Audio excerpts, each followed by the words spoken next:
Эзний хайр инрэл дуустдаггүй. Өршөөлт нь төгсгөлгүй. Өглөө бүр энэ нь цоо шиг. Таны итгэлт байдал юутай авгавэ. Хермоны шүүдэр өглөөний хөтөлбөр эхэлж байна.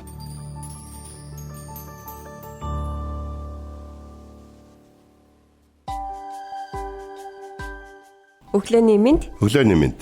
Итгэл радиогийн эфирээс хермоны шүдэр өглөөний хөтөлбөр эхлэхэд бэлэн болсон байна. Эфирт пастор Сайна болон хөтлөгч Билгэнээр ажиллаж байна. Сонсогчдаа сайхан амарсан уу, танд өглөөний мэндийг хүргье. Гадаа бүрхээд өнөөдөр нэг хурд тунц орох шинжтэй болоод байна тий. Харин тийм байна. Жохон өнөртэй дэсэн үгүй юу? Надад бол тэгж бодогдсон шүү дээ. Бороо орсон гэж үү? Тий. Тэр их ер нь ингээд нэг жохон чиг байна уу гэж надад сая бол бодогдсон гэж байгаа үедээ. Тэгэд зарим орон нутгуудаар цас орсон байна лээ. Нэлээн их хэмжээний цас орсон байлээ. Тэгээд цаг агаарчтай сайхан тогтворгүй тий хавар бол үнэхээр олон үйлрлийг бид нэр бараг хавар бүгднийг л харж байгаа шиг байна тий. Тэгээд энэ гахалтай зүйлүүдийг бас ингээд мэдрээд харж байгаа маань юутай сайхан байлээ. Тэгээд бид нэр ингээд хүүтэрхээр гомдлоо л тий. Нэг дулаархаар ингээ бас хит халуун байна гэл ер нь зүгээр аливаа зөвлөлтөө бас нөгөө нэг талархах сэтгэл маань арай бага байдаг юм болов уу гэж бас бодож илаа. Тэгээд яг үүнтэй холбоотой бас нэг зургийг харж исэн байхгүй юу? Ингээ хоёр цонх байгаа юм. Үйлчлүүлэгчийг хүлээж авах ингээ хоёр цонх байлаа. Тэгсэн чинь нэг цонх нь айгүй урт очиртэй. Нэг цонхон дээр ямар ч хүн байхгүй. Тэгээд тэр цонхон дээр юу гэж хэлсэн бэ гэхээр урт очиртэй цонхон дээр болохоор гомдол хүлээж авах цонх. Нөгөөх нь талархал хүлээж авах цонх. Гэсэн чинь гомдол дээр ингээ битүү хүмүүс ингээ очирлцсан. Тийм зэрэг байгаа байхгүй. Тэгээд энэ зүгээр л яг бидний өдөр тутмын амьдралын маань бас нэг юм одоо байдлыг ил илэрхийлсэн зураг юм шиг надад санагдсан. Бид аливаа зүйлийг эхлээд дандаа нөгөө ингээд гомдлох сэтгэлээр илүү их ингээд одоо төрүүлж хардаг юм байна да тий. Тэгээд яг ийм сэтгэлээр бурхны өмнө мөн очдөг байх. Талархаасаа илүү бурхан минь энэ болохгүй байх, тэр тэгээд байна, би ингээд байна, тэгээд байна гэдэг ч юм уу тий. Дандаа ингээд гомдолж ирдэг.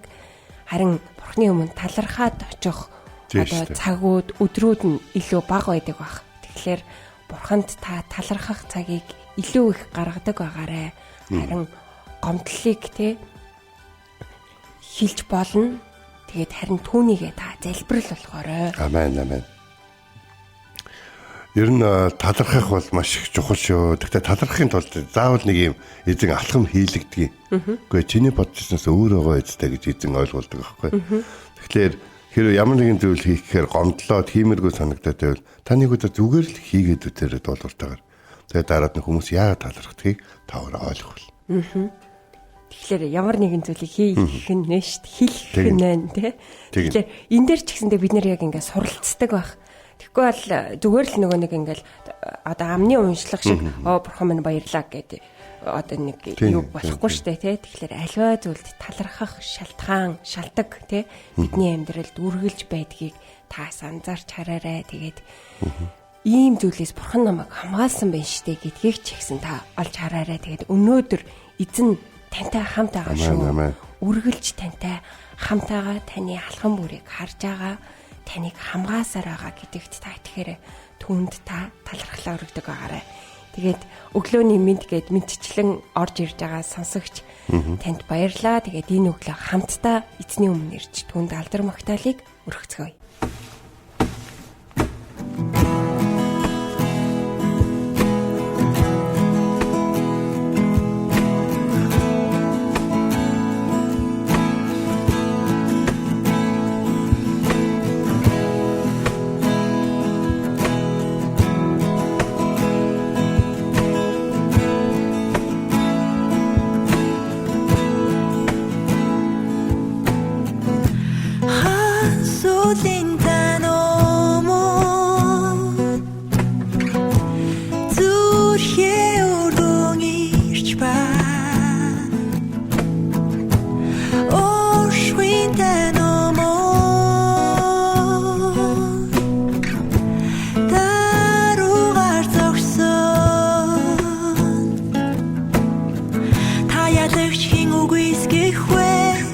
цул гол урсгагч та юудэн хаан хүч чадлаараа бүхнийг захирагч та эзэн харахгүй амьдралын гэрэл хараагүй нүдийг миннэсэн балчих шавраас намайг гарган өөрийн хүүхэд болгосон та дагуулаач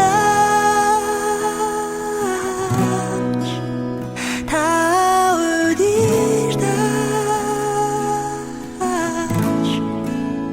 та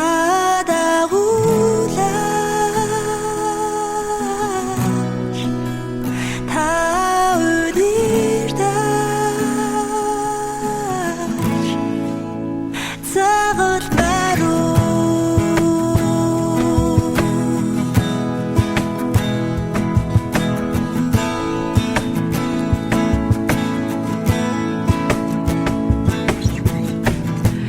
хан судлын таномон зүрхээ өргөн ирж байна оршин таномон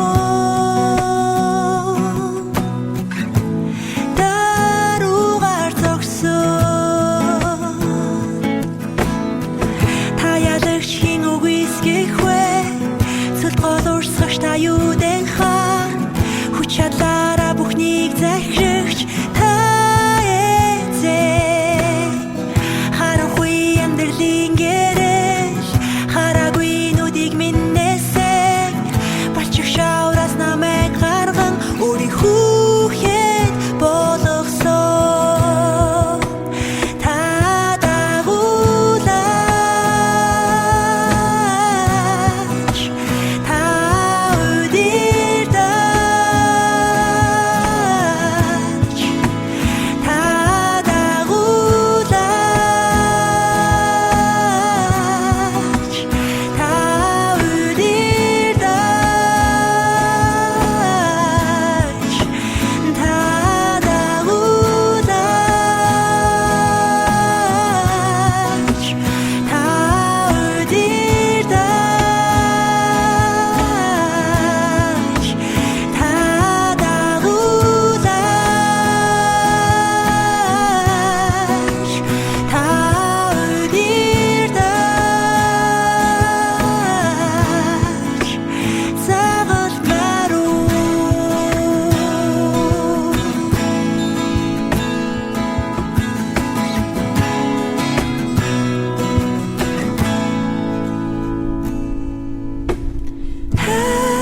Харуу сүнсээ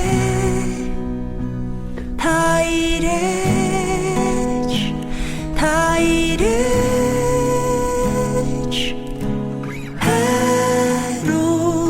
сүнсээ та ирээч харуу сүнсээ та ирээч харуу сүнсээ та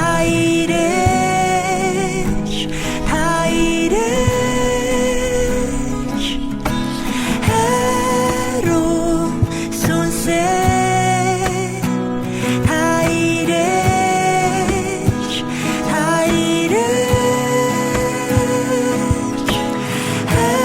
харуу сүнсээ та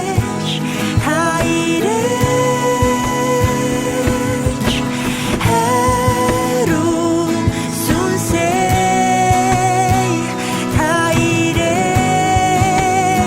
та ирээч та ялагч хин үгүйсгэх вэ цул гол урсгагч та юудэн хаан хүч чадлаараа бүхнийг захирагч та эзэн Бурхан, та миний бурхан. Би таныг эртлэн хайхвалаа. Усгүй хоорой ангамл газарт сэтгэл минь танаар сангаж би махбат минь таныг хүсн тэмүүлж байна. Дуурал 63-ийн 1.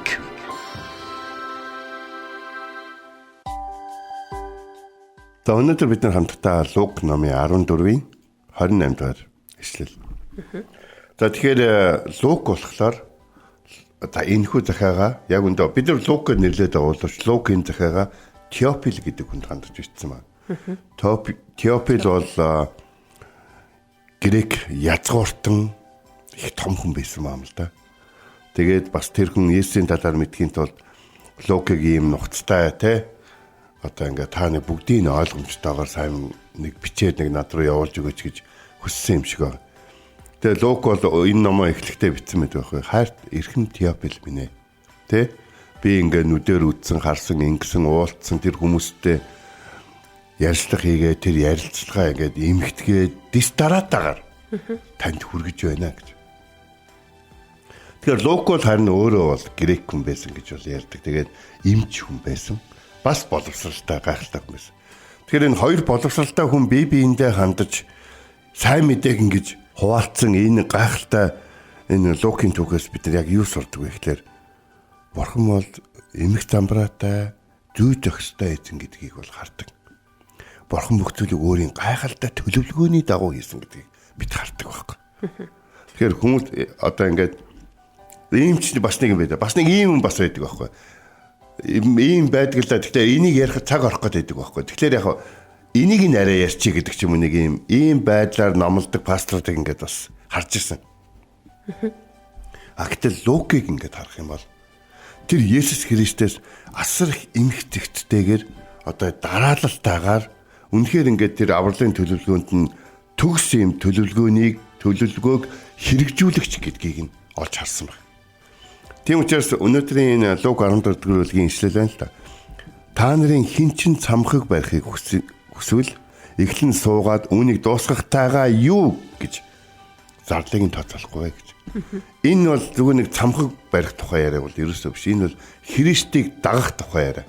Энэ бол шинэ амьдралынхаа талаар та нар тооцоолох тухай яриа. Энэ бол намайг анх нөгөө пастороор томилогдох үед 2013 оны 9 сарын 13-нд пастороор томилогдлоо. Найз нөхдүүд маань надад доктоонд ингээд ерөөл хийгээд ингээд надад өнгөө өглөө. Тэгсэн чинь хоёр доктор хадгалдаг гэж.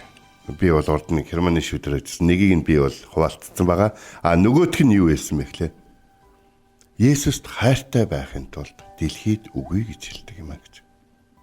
Тэгэхээр энэ тооцоо гэдэг нь ямар тооцоо вэ гэхлээр за тэгвэл өнөөдөр би Есүс Христийг дагахаар шийдлээ гингуудаа та тооцоолох нь цаас гаргаад би тэгвэл юунд үгүй гэж хэлвэлээ.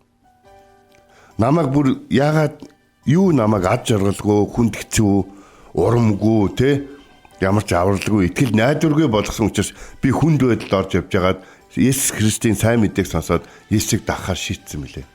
Есүс надад юу санал болгосон учраас би тэ өнөөдрийг хүртэл намайг авралгүй амтан болтол одоо ийм хүнд байдалд орсон юунаас би татгалзах хэрэгтэй байлээ гэдгээ суугаад тооцоолно гэсэн үг болж. Тэгэхээр тухайн үед бол нөгөө нэг цамхаг гэдэг юм чинь маш чухал. Хотод хоёр юм чухал. Хаалга чухал, цамхаг чухал.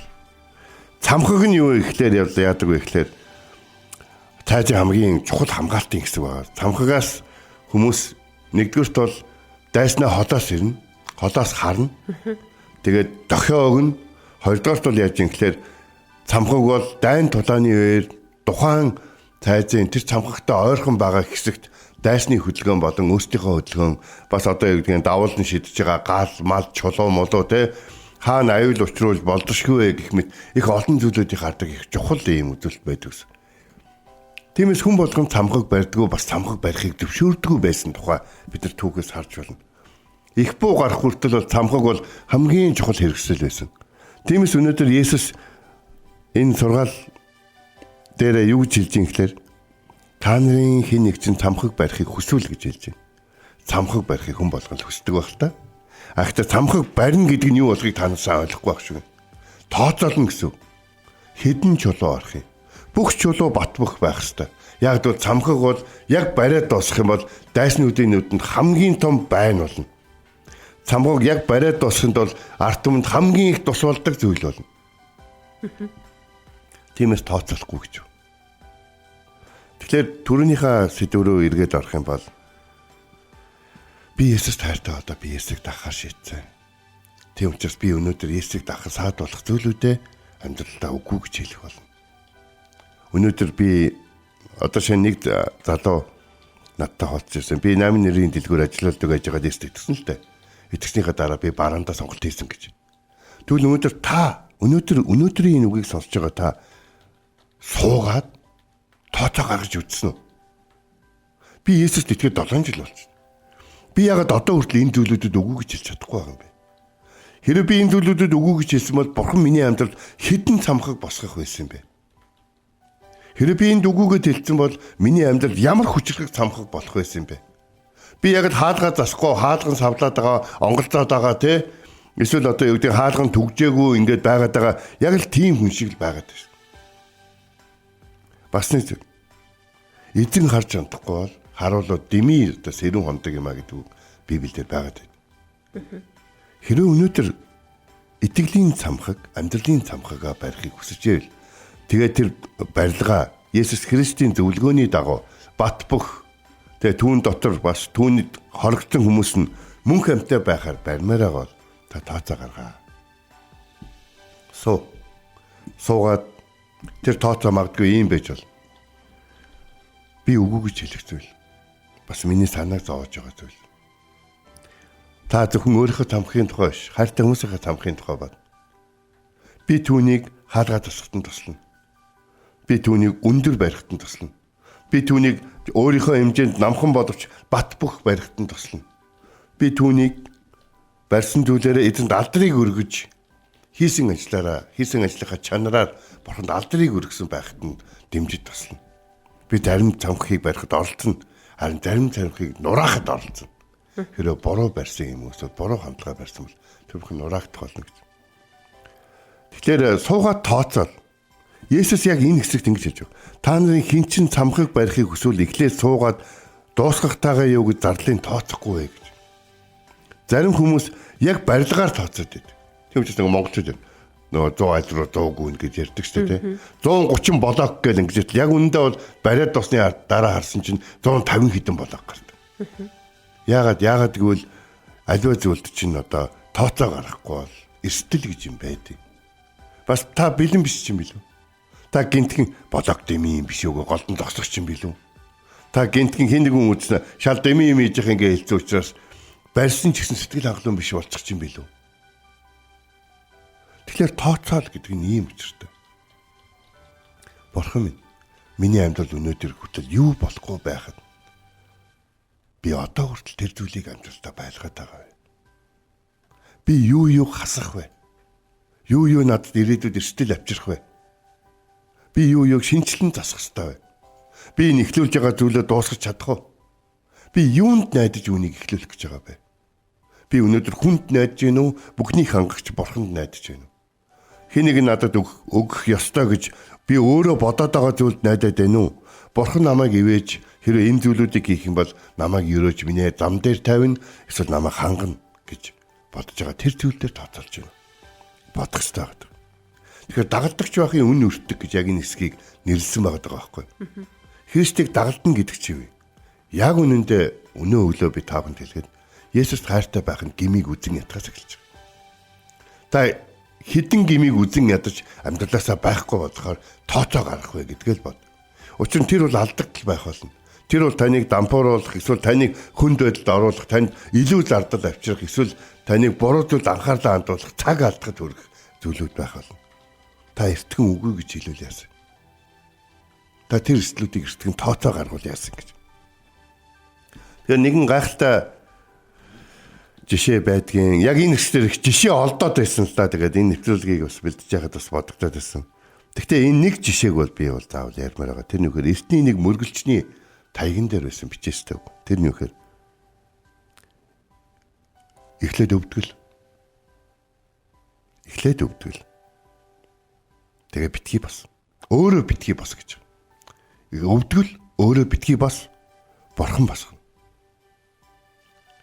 Тэгэхээр энэ юу гэсэн юм хэрэг хэрэв чи ямар нэгэн тийшээ явах гэж байгаа бол, ямар нэгэн зүйл хийх гэж байгаа бол эхлээ Бурханы өмнө өвдөгсөг.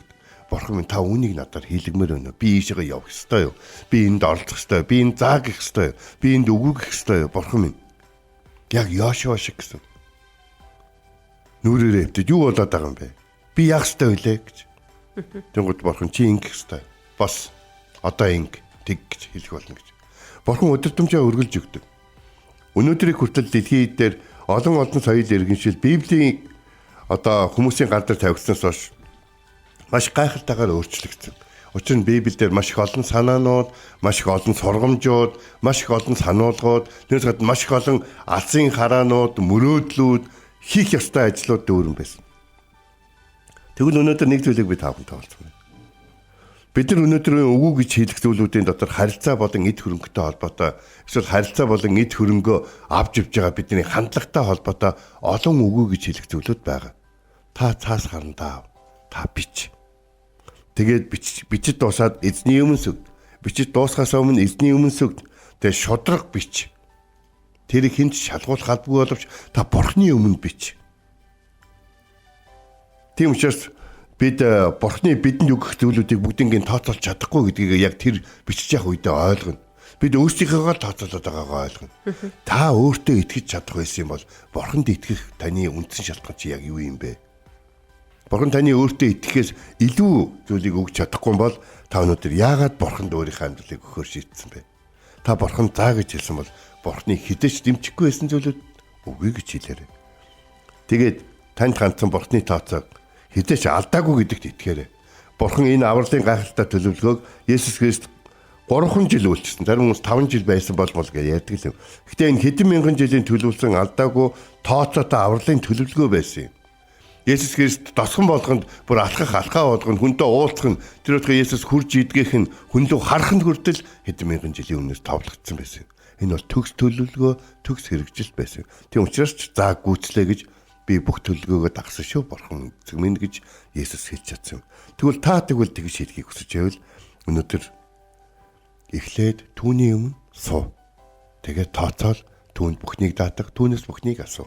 Эзэн таны харж хандах болтугай амьдрал чинь амжилтаар болоод үр хөвгтөдөө өвлүүлэх ёроолоор дүүрэн байх болтугай.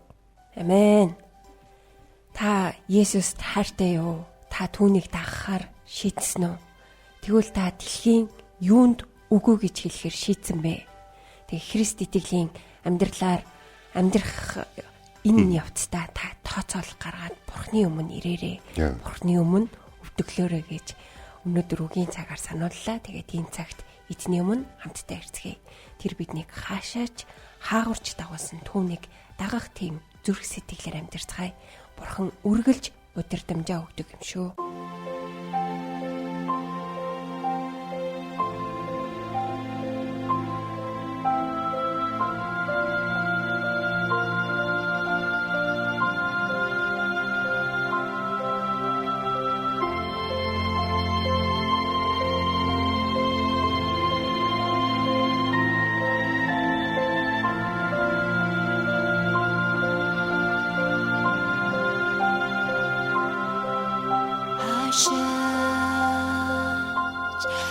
Хавш намайг дагуулсан таныг би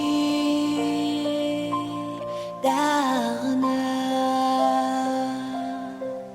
хичнээн золгон мишэл тулсан тандаа би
Өнөөдөр бид нэр үгийн цагаараа Лук номын 14-р бүлгийн 28-р ишлэлээс суралцлаа. Та нарын хинчин цамхаг барихыг хүсвэл эхлээд суугаад үүнийг дуусгахтайгаа юу хэмээн зардлыг нь тооцоолохгүйвэ. Христийг дагахын тулд ямар нэгэн төлөөсийг заавал төлөх болно. Есүсийг дагахын тулд ямар нэгэн золиосыг хүн заавал гаргах болно. Үүнийг битгий мартаарай. Тэгэхээр түрүүн номлолын цагаараас пастор маань хуваалцсан та энэ дэлхийн юунд үгүй гэж хэлэх вэ? Хэлсэн бэ? Магадгүй хэлж чадлаггүй, үгүй гэж хэлж чадлаггүй, зуралцаар тавьж өгүүлж чадахгүй та байсаар байна уу? Тэгвэл яг одоо яг энэ цагт та үгүй гэж хэлээд зогсоорой.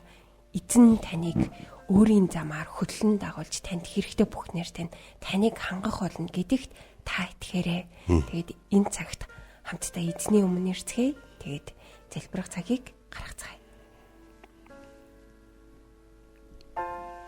Орчлын ертөнцийг бүтээсэн эзэн минь энэ цаг мөч таны өмнө залбирч байна.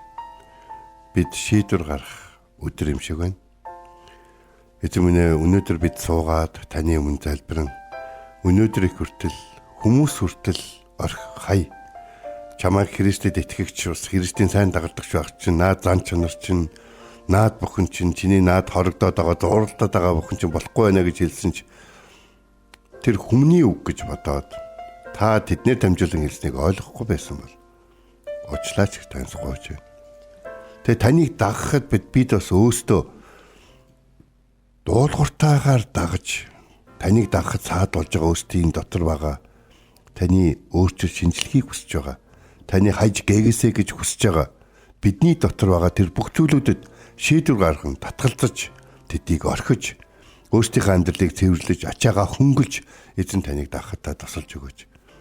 Тэгээ таны бидэнд өгөх зүйлүүдээр дүүргэж таныг даган баяр баясгалтантайгаар эвэлтэйгээр амьдарч байгаад эргэн тойрны хүмүүс маань хараад Христийг дагна гэдэг бол үнэхээр энэ олон ачаанаасаа хөнгөрч энэ олон буруу зүйлүүдээс салж эзний өмнө эрхчлөөтэйгээр мөнх амтайгаар гайхалтай баяр баясгалантайгаар бэлхэм дүүрэн амьдрахыг хэлдэг юм байна гэж хараад ойлгох, сонсоод ойлгох тийм гэрчлийн амьдралаар амьдрахыг хүсэж байна.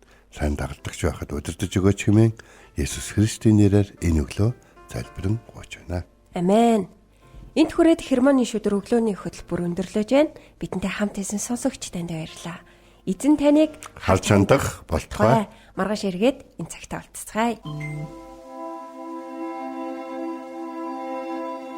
Эзэн зүрхийг чинь Бурхны хайр ба Христийн төвчөрт чиглүүлэх болтугай.